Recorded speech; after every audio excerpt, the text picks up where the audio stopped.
Within the folds of modern science appears perhaps the greatest untold story of our generation. It is the simple but seismic truth that the psyche is capable of gleaning information beyond the five senses and all known technology. In plainest terms, this capacity is called extrasensory perception, or ESP. Decades of replicated and bulletproof findings validate this rejected fact of human nature. We are beings both material and immaterial, physically limited and elevated by laws and forces we've only begun to codify. Join me, Mitch Horowitz, as I explore the history, struggles, and proofs of parapsychology, uncovering the extraordinary evidence that ESP is real.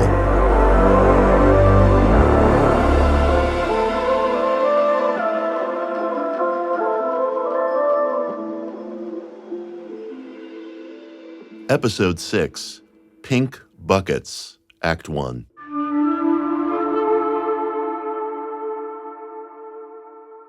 Every reasonable person who documents metaphysical or paranormal phenomena stands wary of the hour when he or she is asked, "What experiences have you had?" My answer, not many. I do not collect or seek experiences. I wonder sometimes, as William James did, whether possessing a hyper-rational or over-analytic mind deters them. Whatever the case, I do not box-check personal anomalies, nor reject them when they arrive. In that vein, I want to share a personal story. Several years ago, I was part of a very demanding esoteric order. Many people in the group were intellectually refined, and the rigor of the search was deeply felt. Physical demands were placed on us. Seekers could be pushed to their limits. I assure you that nothing does more or works more quickly to skewer inflated fantasies about oneself than being awakened at an inconvenient hour in an unfamiliar or physically uncomfortable place to perform some difficult task. You discover your limits quickly. People accustomed to succeeding in familiar or comfortable settings, who may be considered wise owls in their domestic realms, or who see themselves as spiritually advanced, get leveled on a very different scale. One winter, we were planning a camping trip near the New York-Pennsylvania border. If you have ever gone winter camping in the northeastern U.S., you know it can be rough going. But this group trip was planned with a sense of purpose. We were gathering in the woods to join together in the search. My teacher gave me a particular task in preparation. He mixed in a little humor with it, but it was nonetheless a veritable and meaningful effort. He said that the women in the group were going to sleep in tents in the freezing nights. The men were staying in a cold water cabin, basically a large, uninsulated shack, which was little better. My teacher said that if the female campers had to get up at night to relieve themselves, in order that they would not have to venture into the icy woods, I was to go out and buy buckets for their tents to serve as chamber pots. But these buckets, he said with a glint in his eye, had to be of a particular type. They had to be pink and heart-shaped. If, after really trying, I could find no pink, heart-shaped buckets, it would be acceptable to buy red, heart-shaped ones. And if I really found myself out of options, I could finally buy red buckets of a standard shape. This was before digital commerce exploded, so the search for an unusual item required phone calls and foot visits. I then lived on the east side of Manhattan and embarked on a search across New York's boroughs for pink, heart-shaped buckets. I did not want to disappoint my teacher, and I considered the task important on several levels. I put everything into it. I called and visited Bed Bath stores, hardware stores, home goods stores and contractor stores, crossing myriad places off my growing list. I got nowhere. I could not find pink heart-shaped buckets. So I decided to switch to plan B and look for red buckets. First, heart-shaped, and then, if that proved futile, of a standard shape. That did not seem too difficult. But oddly enough, here I was in New York City, one of the commercial hubs of the world, and I could not find red buckets of either type. Again, I called and visited hardware stores, paint stores, you name it, nothing.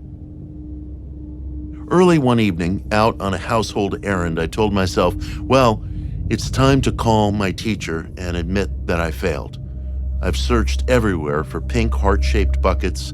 I searched for red heart-shaped buckets and then just regular red circular buckets, but came up empty. Something told me to wait a bit longer. Do not call him yet. As this was running through my head, I was standing outside a little around-the-corner neighborhood grocery store, someplace you run to pick up eggs or milk. I entered the store and headed toward the back to the cold foods section. When I reached the rear of the store, right there stood a gleaming, brand new pile of pink, heart-shaped buckets.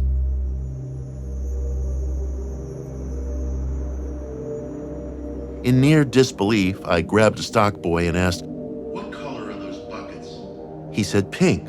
I asked, "And they're heart-shaped?" Regarding me somewhat strangely, he agreed and volunteered, "They just came in today." I was astonished not only because the odds and circumstances of finding my hallowed item right then and there seemed infinitesimally small.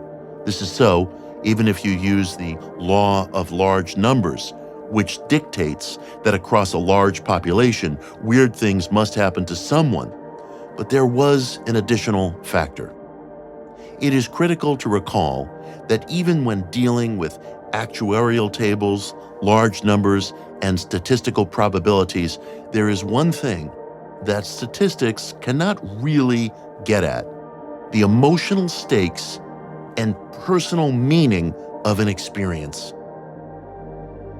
The individual is invested with a certain something in relation to the thing encountered, whether a yearned-for relationship, job offering, home listing, crisis averted, stranger who helps, friend who has been long out of touch, and so on. The emotional stakes and private meaning of a situation, and perhaps the extent of effort invested in it, can heighten its rarity and pertinence beyond any measure of chance. That is what I experienced in this situation.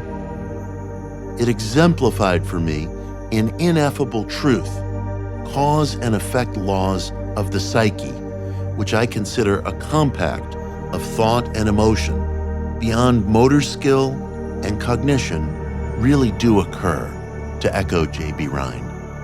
Just what is occurring and how, I'll endeavor to hypothesize.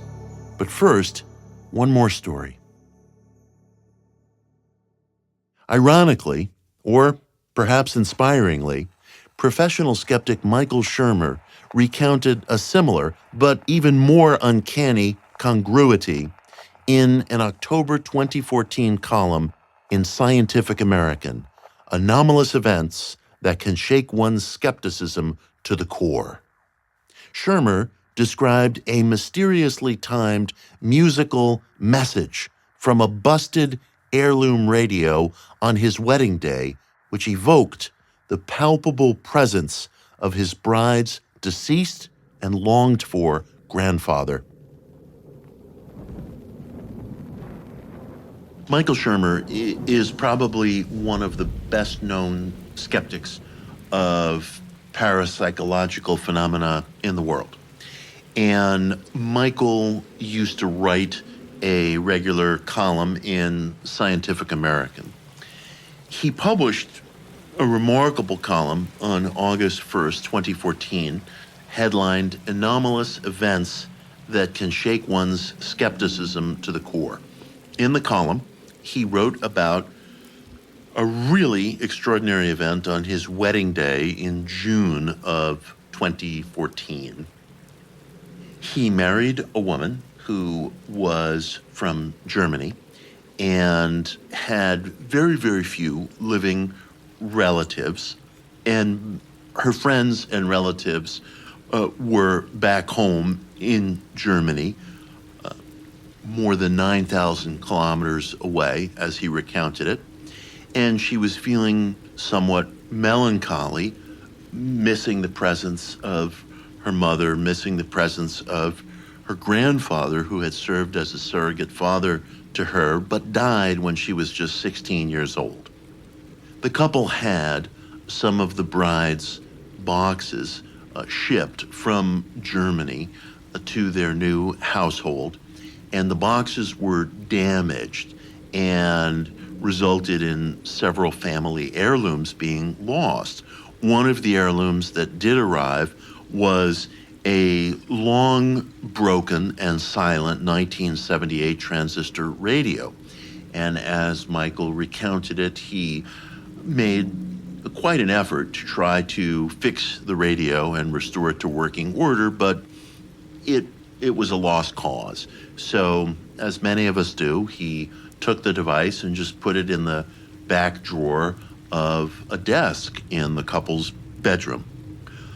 The day of the wedding, they recited their vows at the household with some intimates present. And the bride told Michael that she had something private she wanted to say to him. So they excused themselves and went back to the bedroom, and they mysteriously heard music, and they had no music or sound system in the bedroom and couldn't figure out where it was coming from. They checked all the devices in the room, phones, laptops, you name it. They opened the back door to see if their neighbors were playing music, nothing. And then suddenly a look came over the bride's face. They opened up the desk drawer, and this once broken transistor radio that Michael had made an effort to fix was playing some sort of a romantic song. And Jennifer, his bride, certainly felt that the presence of her deceased grandfather was with them. After they explained this story to their guests, Michael's daughter told him that, in fact, while everybody was getting prepared and while her father and his bride were in their bedroom and she was in hers, she heard music coming from the bedroom, but there was, in fact, no music playing when we were in there. As he recounted it, they fell asleep that night to classical music playing from the radio. The next day, the radio was broken again, never worked again.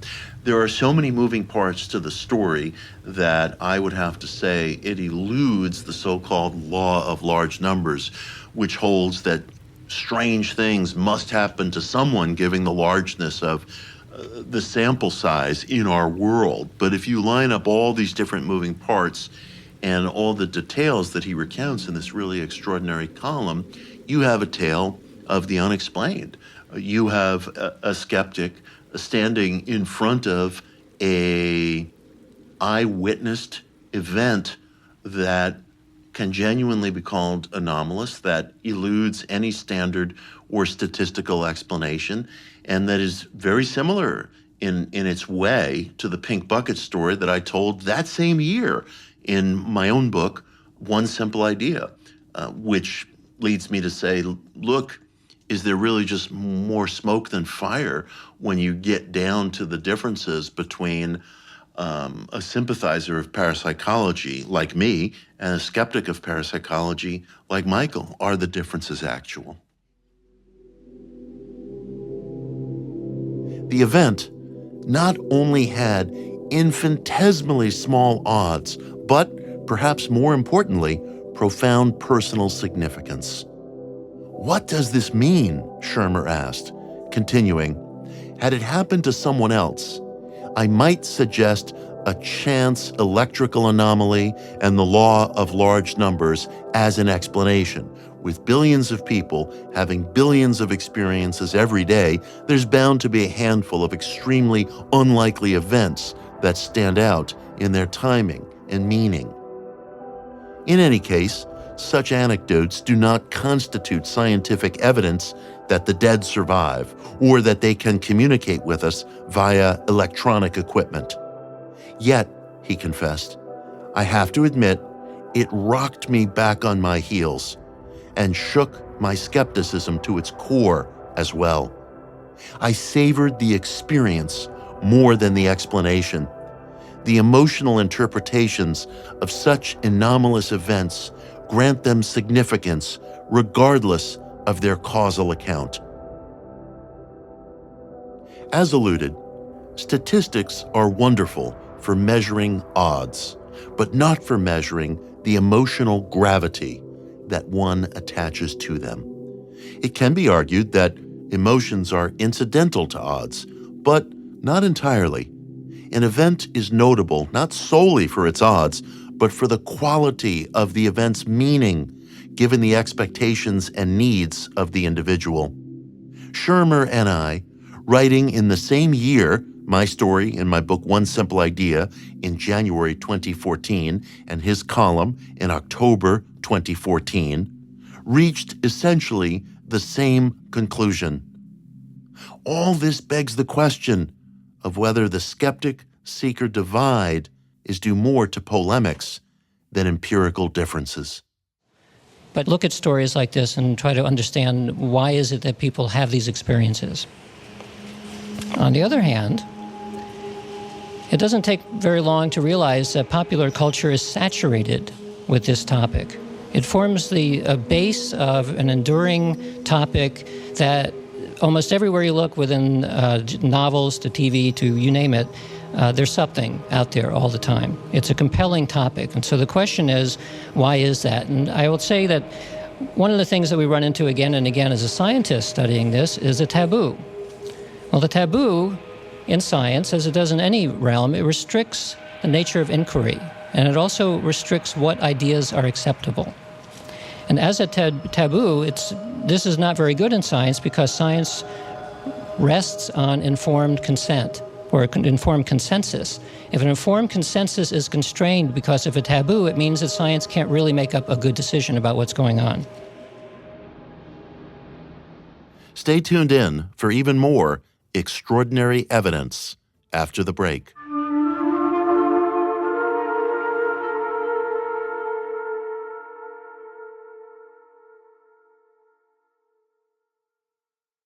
As I've suggested earlier, one of the real challenges for parapsychology today, and addressing this is, I believe, vital to the field's next leap forward, is devising a theory of conveyance.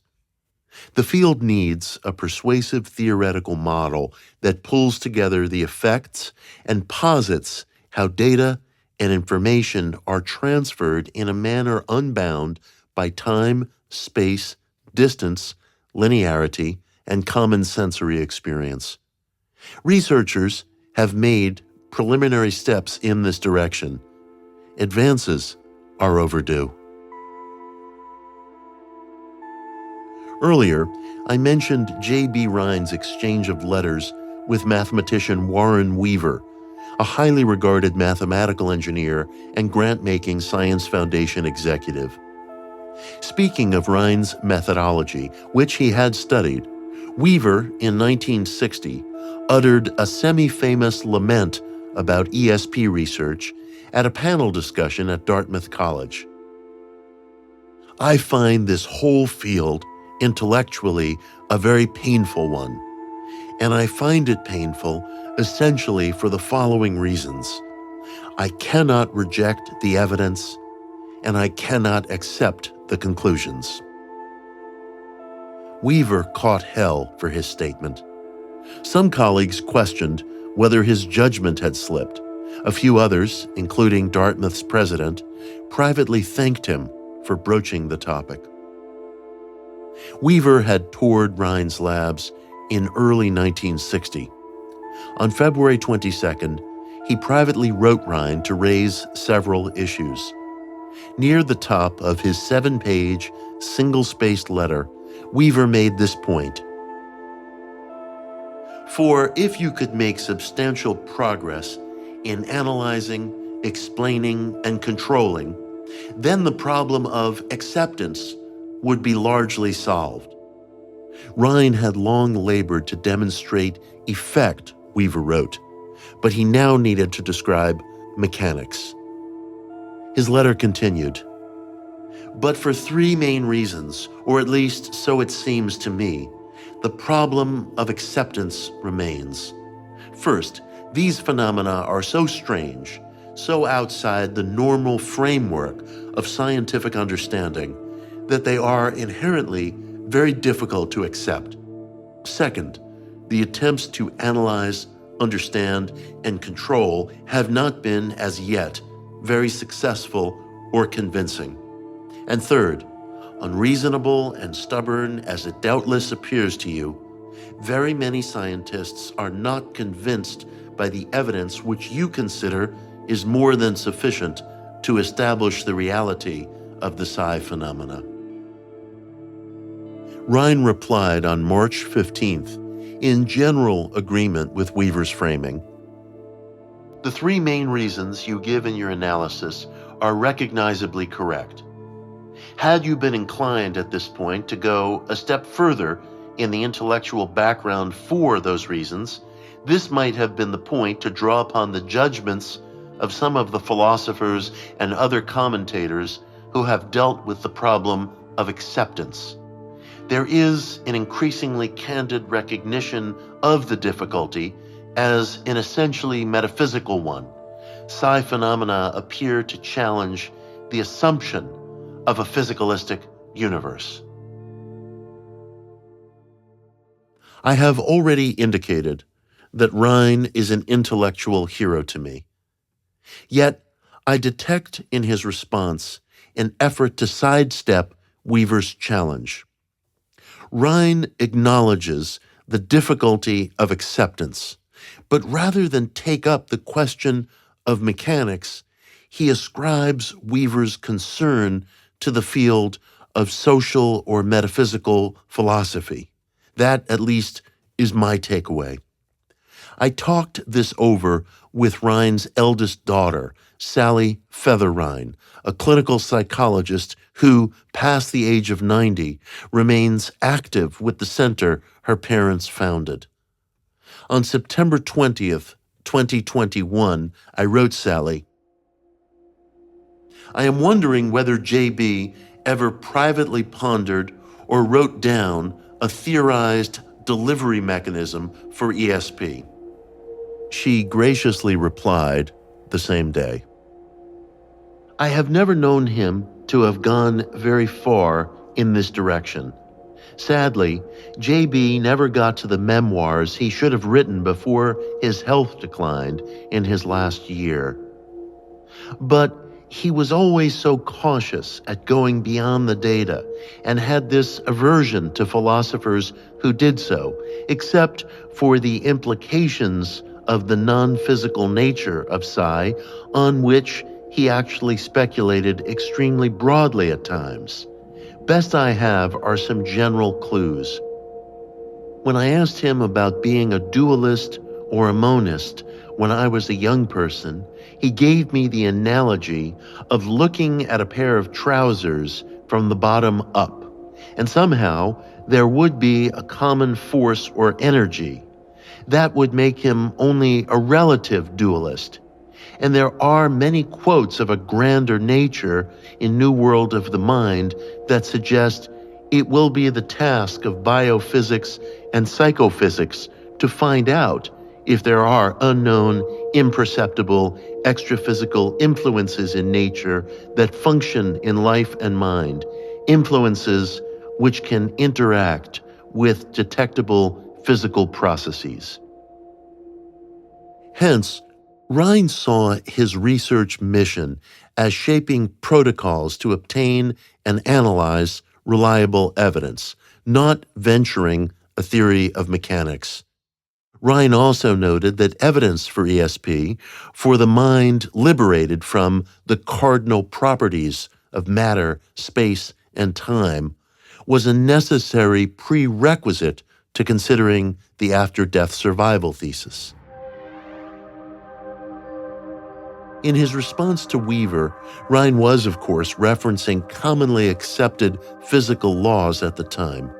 For psychical researchers today, studies in quantum theory, retrocausality, extra-dimensionality, neuroplasticity, string theory, and morphic fields that enable communication at the cellular level, the innovation of Rupert Sheldrake, suggest a set of physical laws that surpass the known and that may serve as a kind of macroverse within which familiar mechanics are experienced. It was already clear in Rhine's era that extrasensory transmission could not be explained through the mental radio model since, according to Rhine's tests and those of others, ESP is unaffected by time, distance, or physical barriers. This rebounds the question, if the psi effect is real, how does it work? How does mentality exceed the obvious boundaries of sensory transmission?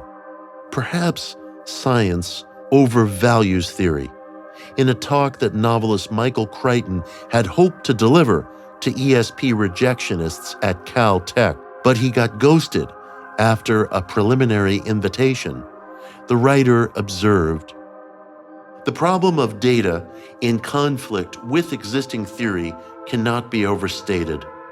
Astronomer and physicist Arthur Eddington once said, 'You should never believe any experiment until it has been confirmed by theory.' But this humorous view has a reality that cannot be discounted. Data to support the idea of evolution, such as the fossil record, were long known, but a convincing theory to explain the data was lacking. Once Darwin provided the theory, the data were accepted." Crichton compared this to the common skeptic's claim that there exists no evidence at all for ESP. I have personally encountered mentalists, magicians who perform as psychics, social scientists, physicians, editors, novelists, and journalists, some thoughtful and gifted, others churlish and lazy, who repeat confidently that there is not a shred of evidence for ESP, a stock phrase that psi researchers sometimes joke over. Is the absence of theory blinding our intellectual culture to the evidence? And does this blinkered vision finally matter? The public tends toward sympathy of ESP, not something I consider a valid measure of truth, but worth noting. Crichton further quoted Nobel Prize winner in physics Max Planck. "A new scientific truth does not triumph by convincing its opponents and making them see the light, but rather because its opponents eventually die and a new generation grows up that is familiar with it." This may be the position in which orthodox materialists find themselves today.